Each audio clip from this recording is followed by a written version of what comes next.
Bienvenue mesdames et messieurs, c'est Ravos of Congo, toujours dans le cadre de Masolo Italie Mboka magazine PC 243. Voilà l'autre qui est na mon Mboka Paulin et pardon Apollinaire Panzo ya IDPS, membre IDPS, et par rapport à la demande, surtout il y a avocat collectif, il y a avocat Félix Tshisekedi Obazo Senga.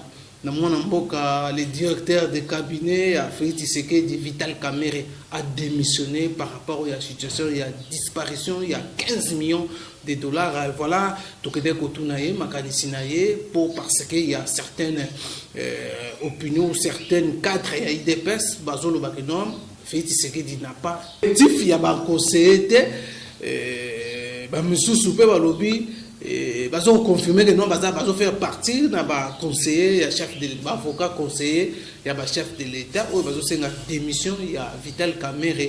Par rapport à 15 millions jusque-là, les dossiers sont flous, ils ont fait banaté, ils ont fait réaction et puis lecture par rapport à la situation. Et puis, ils ont fait solo aussi concernant le rumeur de surtout même dans l'IDPS. Balobi marche faut ça là tu as tout confirmé que marche en Wezali bon bah homme politique faut pas ça la marche pour soutenir Saïsaï Boebi Saïsaï Alobaki. C'est la première fois nous avons un président dont nous connaissons son adresse et ses parents et Balobi et créé polémique aussi. Il y a FCC bango na FCC Balobi à basali soi-disant basali outrage na autorité morale na bango. Ça mérite prison à vie. Et ça, quand je suis en train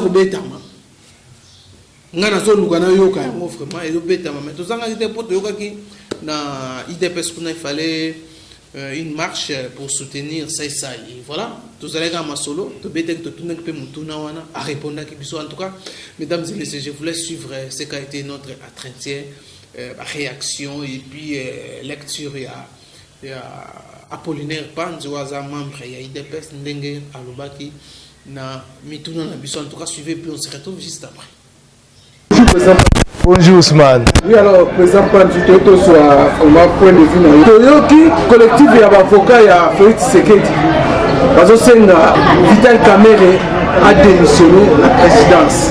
Il y a des acteurs politiques, membres il y a IDPS, analyse nini nous ça là par rapport à la situation des avocats, surtout les avocats collectifs d'avocats va monter au créneau pour dire que non, Kamerhe a démissionné.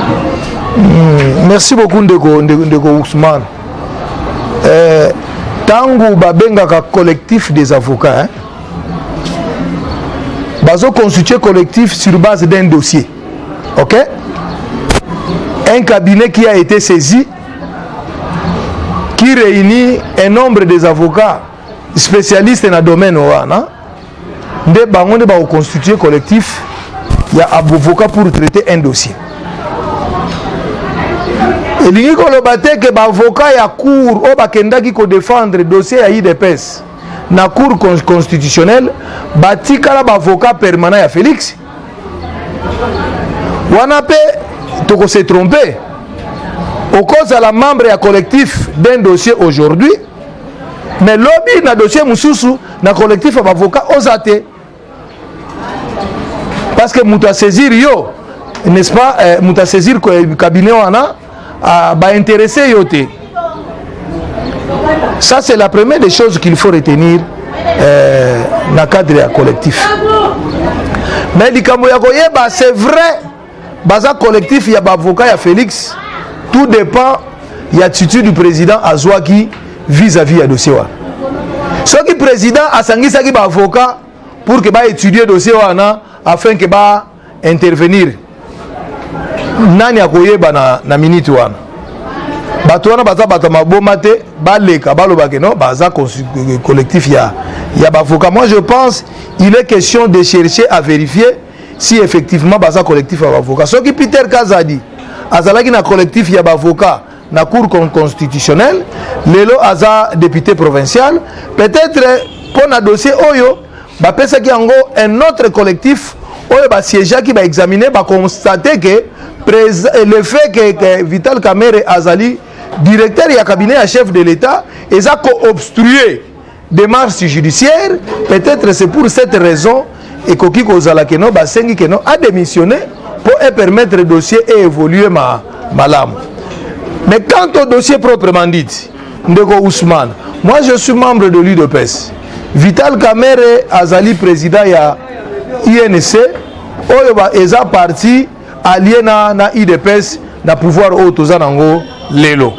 Et lingi kolobate que soki mutu moko ya INC akwei na likambu, INC mobimbe kwei.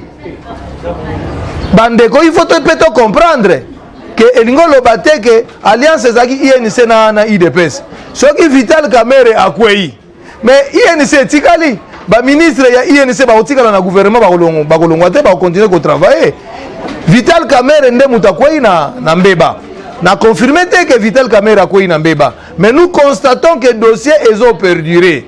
Nous constatons que selon nous sommes intellectuels, nous lisons les textes, nous lisons la presse, nous suivons aussi de plus près le dossier. Nous constatons que le dossier est vrai, que les 15 millions existé. Peut-être indifférence, il y a chef de l'État. Mais ça a été que non, il faut les Kambango et continuer parce que la clarité. Donc on a une bandi que ceux qui collectif wana et ça collectif Oyo. Il y a solo le président, son excellence Vital Kamerhe, je le prierai de prendre Eza Makambo to Senga Bandaka, démocratie contre na mboka, ba principe démocratique parmi ba valeurs Eza Yangoana, ceux qui mbeba moko ezali, au démissionner jusqu'à ce que Okozala blanchi et puis nous irons de l'avant. Je crois que c'est pas la fin du monde ceux qui Vital Kamerhe a démissionné, na poste il y a directeur à cabinet. Peut-être ils ont un bateau qui a créé acharnement contre Vital Kamerhe pour créer acharnement. Ce qui est Kambouezali, tu connais un acharnement. Mais ce qui est Kambouezali, mais les gens doivent s'acharner. Mais la Vital Kamerhe, alors il y a sorti médiatique, il y a ça ni de loin ni de près, le dossier. Mais c'est que le dossier existe. Vous comprenez, tant qu'il est ni de loin ni de près. Mais quand on ces dossiers, il y a Vital Kamerhe à lobby, nini. Ce qui est dans les détourneurs, pour nini Vital Kamerhe à s'en prendre dans les détourneurs. À la directeur de cabinet, Mboko est Mboka. Et bien, il compte la présence de la République, n'est-ce pas? Pendant la période, il y a traité le dossier il y a 100 jours. Ce qui gouverneur de présidence appelle ça qui ordre de sortie de fonds et salama. Ce qui 15 millions est disparaître. Donc, la présidence est impliquée. Alors, hier, le directeur de cabinet a sali nini pour na batu oyo baza impliqué na détournement wana. Hier a empêché la commission, n'est-ce pas, et ça la musalate. Empêché la commission et contre la présidence. Balobi article 2 bis, n'est-ce pas, la loi. Et lobby que ezolo bakeno a kokiko sala enquête na présidence. Mais quel organe judiciaire est habilité à faire l'enquête? Hier directeur de cabinet pour na saisir organe wana te. Oui, c'est ça l'enquête parce que Balobi que non, c'est la cour de compte. Mais il s'appelle cour de compte ça Moussalati. Bon, cour de compte ils ont yate. Ceux qui va inspecteur il y a finance va ko salate. Ah bon cour de compte ko salate pour nini. C'est là où ils ont ça c'est là où les bas blessent. Sinon c'est à mon avocat président de la République parce que ils ont le bloqué de voter. En fait, nous vraiment attaqué un acteur politique, membre de l'IDPS. Par rapport à la prise de position, il y a un collectif Wana. Nous devons éclairer les choses. Mais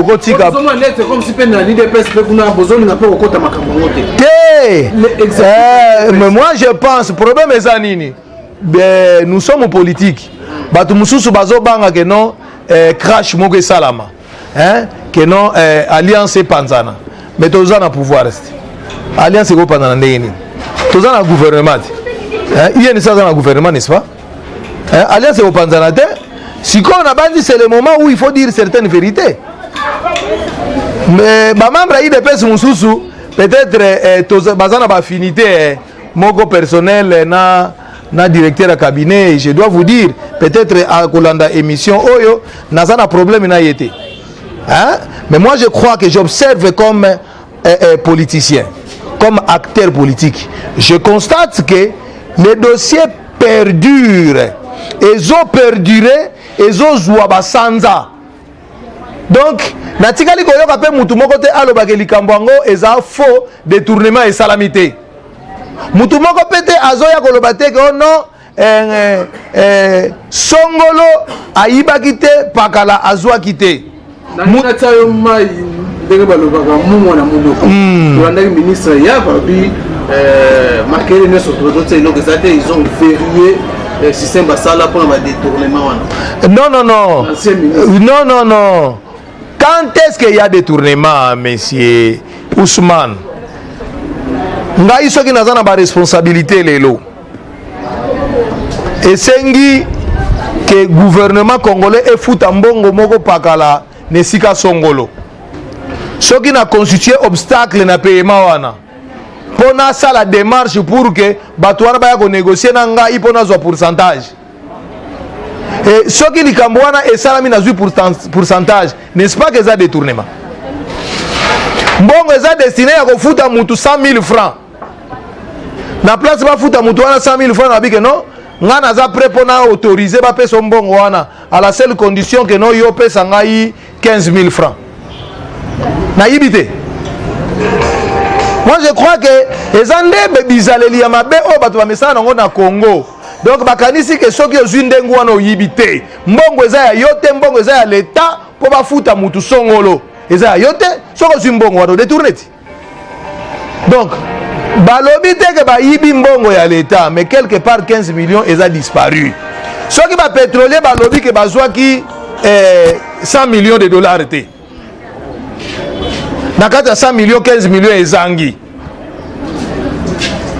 Donc ce qui veut dire mbongo na bango bazwaki yango ndenge balingaki bazwa te peut-être moyen ba kende ko revendiquer ngo ezate po lolenge ba arrangement et salamaki. Siko batu balobi 15 millions ke wapi peuple a komi koloba na balabala et je crois que c'est ridicule. Moi je suis membre de l'UDPS, moi je suis activiste. Nga naza combattant, bato e bakima kambangu na boulevard. Nga naza combattant bato ezake soke yindi bobundi. Et je crois que si nga na outi eza yango wana. Donc lelo je ne peux pas dédire na combat o nga na sala.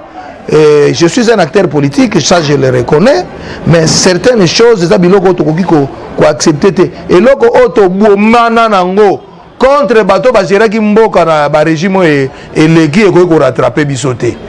Et peut-être esikande oyo bato bazo comprendre te zala bandeko mususu bakomi na pouvoir abosani kazalaki combattant. Nesiko bango wana bazolinga babike non lokola babiso ba politicien to sala en sorte que to défendre kaka directeur à cabinet hein pour que likambango elumba solo te mais c'est lumbi solo na balabala et ba adversaire na biso ndesiko bazonya accélérateur ça c'est vrai. Toza na démocratie yo ndimi adversaire na yo kene ko croiser maboko likambo salami na misu na ya ko croiser maboko te ba kotika pete alors lokola ba kotika te ngape na ko linga te parti na ngape kota na soni na ko linga te président ngaza la ridiculiser certainement soka witi Bruxelles tanga ko zonga likamwane ko zana mesa et je crois que le gouvernement basi babandi ko siéger le premier ministre va s'en occuper, ne vous en faites pas na bandeko o baza ko lela le premier ministre va s'en occuper tellement que makelele wana ekoleka ba pétrolier suka ba koya kokutana na chef de l'État na premier ministre tant ba kokutana na premier ministre le premier ministre va chercher à interpeller la personne qui en était chargée ou carrément à une commission chargée ya makamba ba pétrolier wana bonde pour batuna bango mais non commission ba ceux qui bazaki na corps pour bandengeni il faut bango nyonso bazala auditer. Vous comprenez? Donc ceux qui commission azali impliqué commission a obstrué des marges. Moi je crois que il est question que la cour de compte puisse faire réellement le travail et impliquer na ba service union so oyo et sengeli ba sala ba enquête ba éclairer opinion rapport na bango ndeko eter ba malentendu nyonso et ko kangamino ko na batu nyonso o bazolo ba na lokuta na o bazolo ba na solo ngai na lobi te ke likamango eza ya solo na lobi pete ke eza ya lokuta kasi et c'est lumbi solo loko c'est lumbi solo il faut ba éclairer batu po likamango pe et si là ce qui peut Vital Kamerhe azana impliqué na makambute aza lavé et c'est fini à continuer musana normalement ce qui aza impliqué moi je crois que akokweya akozala obligé akweya bakamati directeur ya cabinet mususu soki bakozwaka membre ya INC bazwi batie wana te pourvu que alliance etikala parce que alliance ezali entre deux individus te alliance ezali IDPS na INC. C'est ce que dit le texte. Voilà. Alors, pour aussi dire ça, affaire, il y a ça, invité l'IDPS pour continuer parce qu'il y a déjà les rumeurs, déjà ces termes de l'IDPS, il faut bon marcher pour soutenir ça. Le fait que Azam menacé dans Chatari, ou à l'objet que non, par rapport à propos Tenaki que non, c'est la première fois qu'on soit président au Maïba décidé. Par contre, à l'objet que non, Azam mérité prison. Bati ga okoti sa biso na théâtre. Biso toza IDPS toza parti politique. Ça yaza comédien. Soka lobi na cadre comédie na e problème eza wapi. Tanga sala ko salela bango awa. Ça la zangi mas bete. Soki siko asali sikoyo oyo azali ko salela bango asali yango pona Félix ekomi mabe wapi. Bati kana makamwana. Wana eza distraction. Ça c'est un comédien. Au moins ndeka c'est président et longo li mo ba stress. Musala na salaka yango wana za comédien tangu président bukani na koseka moi mabe oyo ezaki nini oyo linga opesa ye tension elongwe mabe eza wapi batika mwana bato aosala musala ye te aza comédien non aza comédien aosala comédie batika ba comédien basala comédie biso ba politicien to sala politique biso tozo sala politique ya mboka awe ezali kambo ba détourner 15 millions bolobi nini na uto peso réponse awati awe ezali kambo bana ba uti ko zonga classe au fele et salamate pendant 18 ans actualité yango wana te awa président zo kene na Bruxelles pona ko renforcer ba relation entre la République ko remonter ba relation entre la République démocratique du Congo et la Belgique kuna balobi mutu moko kuna zotia makelele alobi que non président qui akita kuna te to sito kangiye munoko actualité yango wana te actualité ezali président zotonga bandako ba soda actualité yango wana te actualité ezali président zotonga ba hôpitaux actualité yango wana actualité ezali gouvernement lobi que non sanza oyo bazofuta ba enseignant mbongo na bango bato batiaki makelele ba oyo kapenza que non sanza oyo enseignant $200. Actualité yango wana ça yazo sa comédie na non vraie marche tout ça la marche contre ba détourneur il y a 15 millions.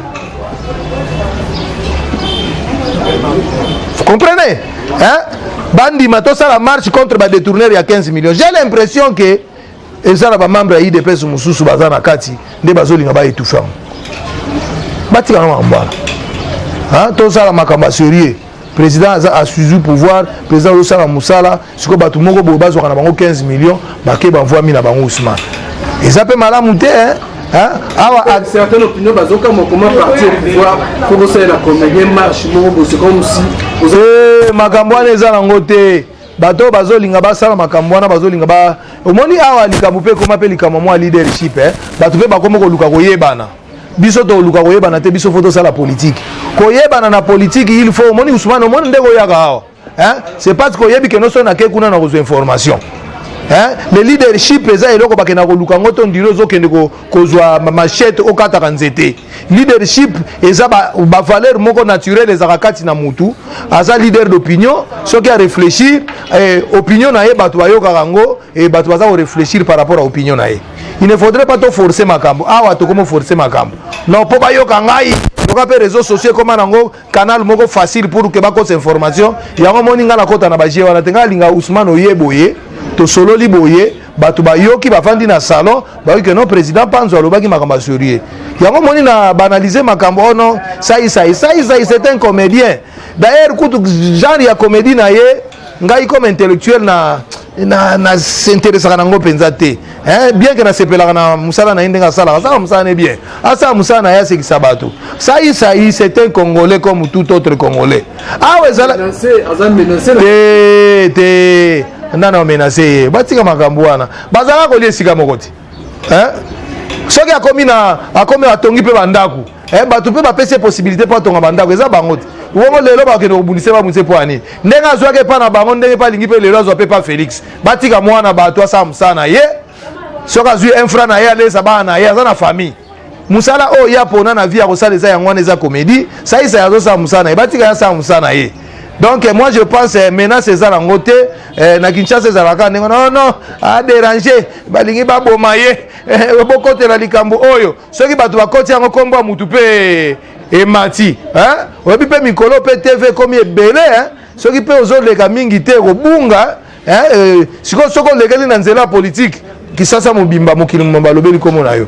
Donc moi je crois que ça y peut a obeta pe mo eloko na ye bon c'est bon ça musa na yo loko lo so beti biso pe ba politicien to sito koti yango mais to tina ya usa la marche et ezate soki batu balali nzala to sala marche soki ba futi batu te to sala marche soki ba yibi mbongo à l'état to sala marche mais bino bozolinga ngote fils mukoko a organiser ba marche pour telemeli fils mukoko batu ba telemeli fils mukoko.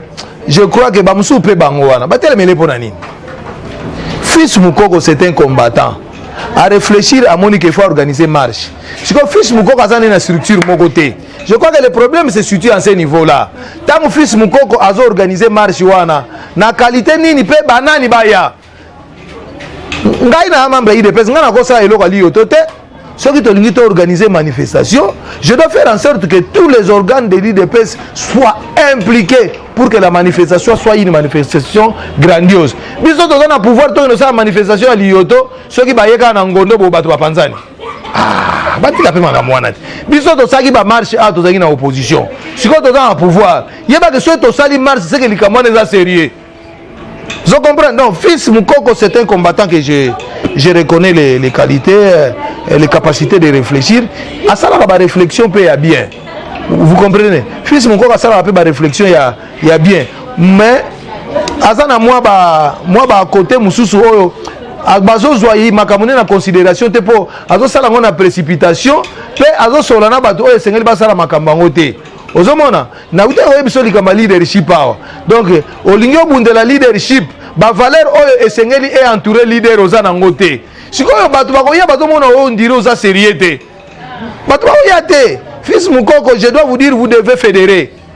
Vous pouvez avoir une bonne réflexion, fédérer, retrouvez-vous avec les personnes qui vont donner une certaine coloration dans ce que vous voulez faire et la démarche va atteindre le but. Quand vous le faites seul de cette manière-là, il n'y a pas une considération, c'est comme cela, on les balaye par un coup de main et c'est fini, ça se termine là. Et c'est pas bon, Fils Moukoko. S'il faut faire des choses, fédérer, associer aussi les autres, et ça va aller de l'avant. Mais quand ça va marcher, oh non. Bazo menacer ça y te bato menacer ça y te so ba menacer ça y ya solo penza to moni penza que nous a dérangé to bimela bango ba otika ça y soyez sûr que non to za simano to soutenir yo. OK, merci beaucoup.